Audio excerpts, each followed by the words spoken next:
নমস্কার, সবাইকে আমার চ্যানেলে ওয়েলকাম। আজকে দুটি কোম্পানি নিয়ে কথা বলবো। একটা হচ্ছে জুয়েলারি কোম্পানি, আর একটা আপনার ওয়াচ রিটেলার বলতে পারেন। প্রথম যে কোম্পানিটাকে বলবো সেটা হচ্ছে পিসি জুয়েলার্স। আমি এই কোম্পানিটাকে নিয়ে কিছুদিন আগে একটা ভিডিও বানিয়েছিলাম। পিসি জুয়েলার্স Q1 এ যা রেজাল্ট পেশ করেছে, মোটামুটি প্রফিট গ্রোথ মোর দেন 80%, সরি সেলস গ্রোথ মোটামুটি মোর দেন 80%। আর এদের কিন্তু যে অপারেটিং প্রফিট সেটা হয়েছে মোটামুটি 120%-এরও বেশি, 122%। পিসি জুয়েলার্স কোম্পানি যদি আপনি দেখেন, মোটামুটি এরা কিন্তু এদের কিছু ম্যানেজমেন্টের প্রবলেম ছিল বা কোম্পানি সম্বন্ধে একটু বাজারে খারাপ রেপুটেশনের কারণে এরা কিন্তু মোটামুটি 2018-এর পর থেকে লাগাতার কোম্পানির বিজনেস খারাপ হয়ে গেছে। খারাপ হতে হতে হতে দেখুন 2021, 22, 23, 24 যে পিরিয়ডটায় কোম্পানি কিন্তু পুরো লসে রান করেছে। যেখানে কোম্পানির বিজনেস ছিল 2018-তে আপনার 10,000 কোটি টাকা, এটা নামতে নামতে নামতে 2024-এ দাঁড়িয়েছে 600 কোটি টাকা। মানে শেয়ার একদম তলানিতে এসে গেছে। সেখান থেকে কোম্পানি কিন্তু ধীরে ধীরে ধীরে ধীরে কামব্যাক করেছে। 2025-এ এরা 4 বছর পরে, 3 থেকে 4 বছর পরে কোম্পানি প্রফিট শো করেছে। মোটামুটি 500-550 কোটি টাকার মতো প্রফিট শো করেছে। একদম কোম্পানি যেখানে 2018-এর পর থেকে কোম্পানি লস করতে করতে করতে করতে নেগেটিভে চলে এসেছিল কোম্পানি, এটা 500-600 কোটি টাকার লস ছিল যেখানে, সেখান থেকে কিন্তু কোম্পানি আবার 2025 পুরো ফিনান্সিয়াল ইয়ারে মোটামুটি 550 কোটি টাকা প্রফিট শো করেছে। এবং কোম্পানি 2025-এ প্রমিস করেছে ওরা 2026-এর মধ্যে এদের যে সমস্যাটা ছিল, এরা যে ঋণ, এরা 3,500 কোটি টাকা লাস্ট ঋণ যেটা এরা দিতে পারছিল না, ব্যাংক এদেরকে দেউলিয়া ঘোষণা করে দিয়েছিল, ডিফল্টার। এরা প্রমিস করেছে 2026-এর মধ্যে এরা পুরো ঋণ, পুরো ডেপটাকে কমপ্লিটলি শোধ করে দেবে এবং পুরো ডেপ ফ্রি কোম্পানি হয়ে যাবে। অলরেডি কোম্পানি কি বলেছে, এই 2025 ফিনান্সিয়াল ইয়ারে কিন্তু এরা মোটামুটি 50% ঋণ শোধ করে দিয়েছে এবং বাকি 50% ঋণ এবার এই 2026 ফিনান্সিয়াল ইয়ারে কিন্তু শোধ করে দেবে। অলরেডি দেখুন এরা জুলাই পর্যন্ত এরা মোটামুটি আরও 20%-এর মতো ঋণ শোধ করে দিয়েছে। মোটামুটি এখন 68-70% ঋণ এরা শোধ করে দিয়েছে। আর বাকি থেকে কত, 30-32% ঋণ এটা প্রমিস করেছে যে 2026 ফিনান্সিয়াল ইয়ারের মধ্যে, মানে 2026-এর মার্চের মধ্যেই বাকি ঋণটা কিন্তু এরা শোধ করে দেবে।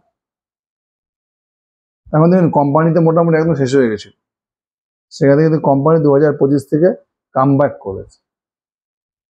আপনি দেখেন Q1-এ কোম্পানি যে রেজাল্ট করেছে 80% সেলস গ্রোথ করেছে এবং প্রায় অপারেটিং প্রফিট যদি দেখেন এদের মোটামুটি 122% প্রফিট করেছে।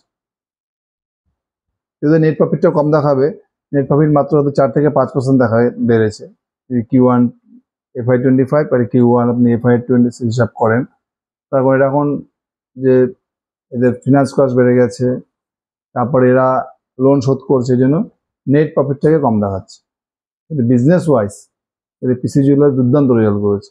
জুয়েলারি, পুরো জুয়েলারি সেক্টর 80% সেলস গ্রোথ, মানে হাইয়েস্ট সেলস গ্রোথ, প্লাস 122% এবিটা, মানে অপারেটিং প্রফিট গ্রোথ দেখিয়েছে Q1। আর এই কোম্পানিটাকে আমাদের কি করতে হবে, যেমন এই কোম্পানিটাকে যা গাইডেন্স দিয়েছিল কোম্পানি, 2025 সালে 50% ডেপ ক্লিয়ার করে দিয়েছে। 2026-এর আমাদের যে এই ইয়ারে যে চলছে এইভাবে পিসি জুয়েলার্স অলরেডি কিন্তু এরা আরও 20% ঋণ শোধ করে দিয়েছে। এখন কিন্তু এই কোম্পানিটা মোটামুটি ঠিক জায়গায় যাচ্ছে। এখন শেয়ারের দাম কত আছে, 15 টাকার মতো।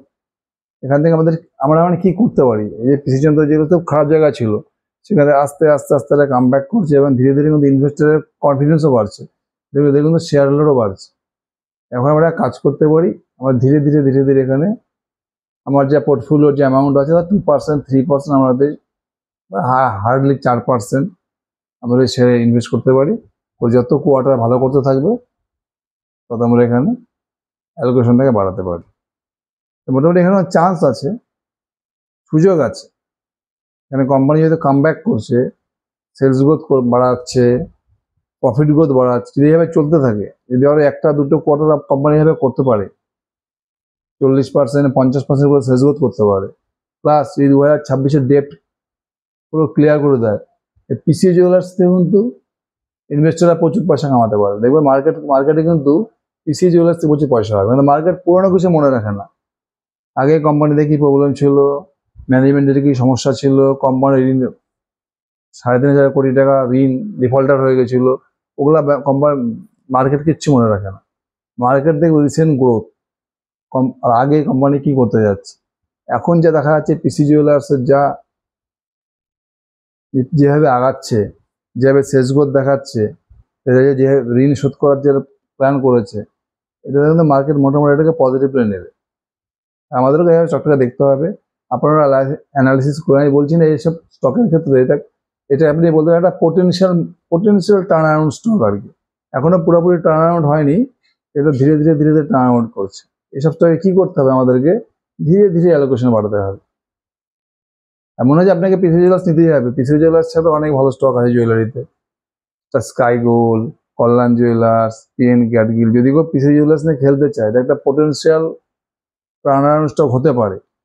যেভাবে আগাচ্ছে কোম্পানি, দীর্ঘদিন লস করার পরে কোম্পানির সেল প্রায় 10,000 কোটি টাকা থেকে 6,600 কোটিতে চলে এসেছিল 2024-এ। সেখান থেকে কোম্পানি দেখুন 2025-এ প্রায় 2,500 কোটি টাকা সেল করেছে। এবছরও Q1-এ দেখুন প্রায় 750 কোটি টাকা সেল করেছে, 80% সেলস গ্রোথ করেছে ইয়ার অন ইয়ার। এখান থেকে কিন্তু কোম্পানি একটা টার্ন অ্যারাউন্ড হওয়ার সম্ভাবনা রয়েছে। দেখুন, আপনারা অ্যানালাইসিস করুন। তবে এই পিসি জুয়েলার্সে দেখেন প্রচুর সম্ভাবনা রয়েছে। যেভাবে বিজনেস করছে, যেভাবে ডেপ্ট ক্লিয়ার করছে, দেখতে পারেন। এবার আমি আর একটা স্টক নিয়ে কথা বলবো, second stock, Timex group of India. এদের বিজনেস মডেল খুব সিম্পল। এরা বেসিক্যালি ওয়াচের এরা কি করে, রিটেলিং করে। মোটামুটি এরা পুরো ইন্ডিয়াতে যেহেতু আমেরিকান ব্র্যান্ড আছে, বড় বড় আমেরিকান ব্র্যান্ডের যে ওয়াচগুলো, সেই ওয়াচে এরা রিটেলিং করে। ইথস লিমিটেড আছে, ইথস সেক্টর, একটা ইথস লিমিটেড বলে যে কোম্পানিটা আছে, ওনারা কি করে, তো সুইজারল্যান্ডের বড় বড় ব্র্যান্ডেড ঘড়িগুলো আছে, ওয়াচগুলো, সেগুলো রিটেলিং করে। ইথসের কি হয়েছে, ইথস একসময় 25%, 30% সেলস গ্রোথ করতো, 35%। লাস্ট 1-2 বছর থেকে কি হয়েছে, ইথসের কিন্তু সেলস গ্রোথটা কমে গিয়েছে, 15%, 16% চলে এসেছে। তো টাইমেক্সের ব্যাপার সম্পূর্ণ উল্টো। আজ থেকে দেখুন 1.5 থেকে 2 বছর আগে টাইমেক্সের কোনো গ্রোথ ছিল না, 5%, 6%, 10% সেলস গ্রোথ করতো। লাস্ট 1.5 বছর থেকে টাইমেক্স 30%, 35%, 40%, 50% সেলস গ্রোথ করছে। এবছরে দেখুন, এই 2026-এর Q1-এ টাইমেক্সের প্রায় সেলস গ্রোথ হচ্ছে 55%। আর প্রফিট গ্রোথ দেখুন, গত বছর Q1-এ এদের প্রফিট ছিল 2 কোটি টাকা, এবছর কত হয়েছে, এবছর Q1-এ 15 কোটি টাকা, মানে 7 টাইমসের বেশি। Q1-এর সেলস গ্রোথ হয়েছে 55%, আর প্রফিট গ্রোথ 7 টাইমস, তার থেকেও বেশি। মানে 2025-এর Q1-এর প্রফিট ছিল কত, নেট প্রফিট 2 কোটি টাকা। এই বছর গিয়ে Q1-এ প্রফিট গেছে প্রায় 15 কোটি টাকা। গ্রোথটা আপনি বুঝতে পারছেন। যে টাইমেক্সের আজ থেকে 1.5 বছরের গ্রোথ ছিল 10%, 15%, সেই টাইমেক্সের এখন গ্রোথ হয়ে গেছে 40, 45, 50।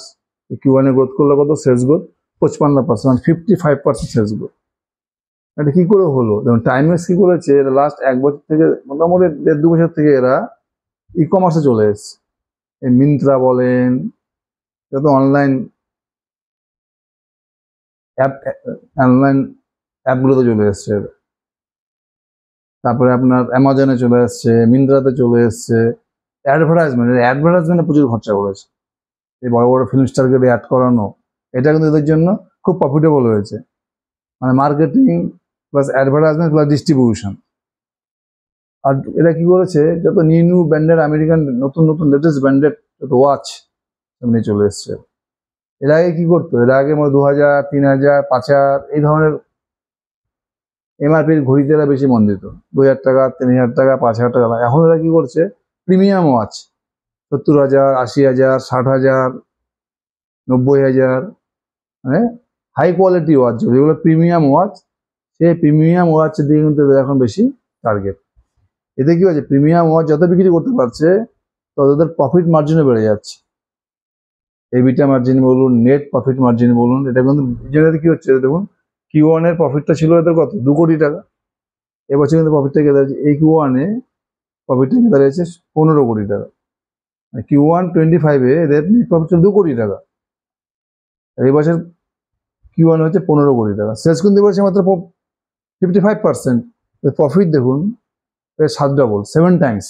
এটা কারণটা হচ্ছে যে অপারেটিং প্রফিট মার্জিন, যেহেতু এরা কি হচ্ছে সস্তার ঘড়ি বেশি বিক্রি করছে না, এরা সব প্রিমিয়াম ঘড়ি বিক্রি করছে, 60,000 টাকা এমআরপি, 70,000 টাকা এমআরপি, 80,000 টাকা এমআরপি, এসব ঘড়ি থেকে মার্জিনটা বেশি থাকে। এই মার্জিনটা বেশি হওয়ার জন্য কি হচ্ছে এদের নেট প্রফিটটা বেড়ে যাচ্ছে।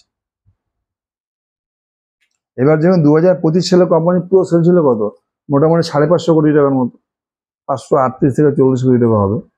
আর 2025-এ পুরো ফিনান্সিয়াল ইয়ারে এদের আপনার প্রফিট হয়েছে কত, 31 কোটি টাকা। তাহলে কত কত বছরে প্যাট মার্জিন মোটামুটি 6%-এর মতো। 2026-এ কি হয়েছে, ফার্স্ট কোয়ার্টারে আমাদের Q1-এ টোটাল সেল করেছে কত এরা,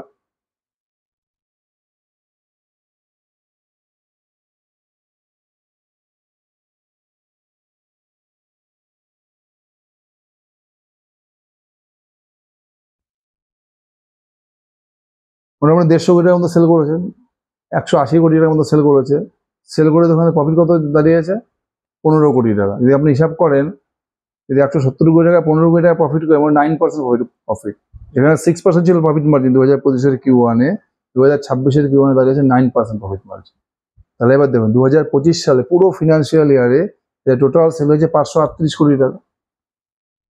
এরা Q1-এ কত করেছে সেলস গ্রোথ, 55%। আমি যদি কনজারভেটিভলি ধরি, যদি 35 থেকে 40% পুরো ইয়ারে সেলস গ্রোথ করে, তাহলে এদের টোটাল সেলস কত দাঁড়াচ্ছে, 538 থেকে যদি 35 থেকে 40% সেলস গ্রোথ ধরেন, মোটামুটি 750 কোটি টাকা পুরো 2026-এর ফিনান্সিয়াল ইয়ারে।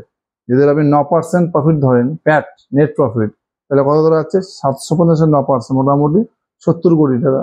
আমি কনজারভেটিভলি 60 কোটি টাকা ধরলাম।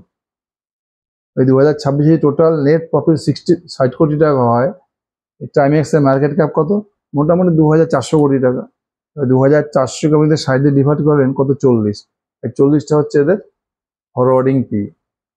40 ফরওয়ার্ডিং পিতে মোটামুটি 40 থেকে 45%-এর গ্রোথ ইঞ্জিন পাচ্ছে। পিগুলো কত দাঁড়াচ্ছে, পি বাই গ্রোথ 40, পি গ্রোথও 40, মোটামুটি 1। বেটটা কিন্তু যথেষ্ট ভালো বেট, বুঝা গেল। দুটো স্টক দেখুন, পিসি জুয়েলার্স কি, পিসি জুয়েলার্সের মধ্যে কামব্যাক করার সম্ভাবনা দেখা যাচ্ছে, আর টাইমেক্স কিন্তু অলরেডি কামব্যাক করে নিয়েছে। এটা প্রফিট শো করেছে জবরদস্ত, নেট প্রফিট গ্রোথ করে যাচ্ছে 40 থেকে 45%। এই দুটো স্টকই কিন্তু শেয়ার বাজারে ইনভেস্টরদেরকে প্রচুর পয়সা আর্ন করাতে পারে। দুটো স্টকে মাল্টি ব্যাগার রিটার্ন দেওয়ার পসিবিলিটি আছে, পিসি জুয়েলার্স আর টাইমেক্স ওয়াচ। দুটো কোম্পানি আপনি দেখুন, অ্যানালিসিস করুন, দুটো কোম্পানির মধ্যে কিন্তু প্রচুর স্কোপ আছে।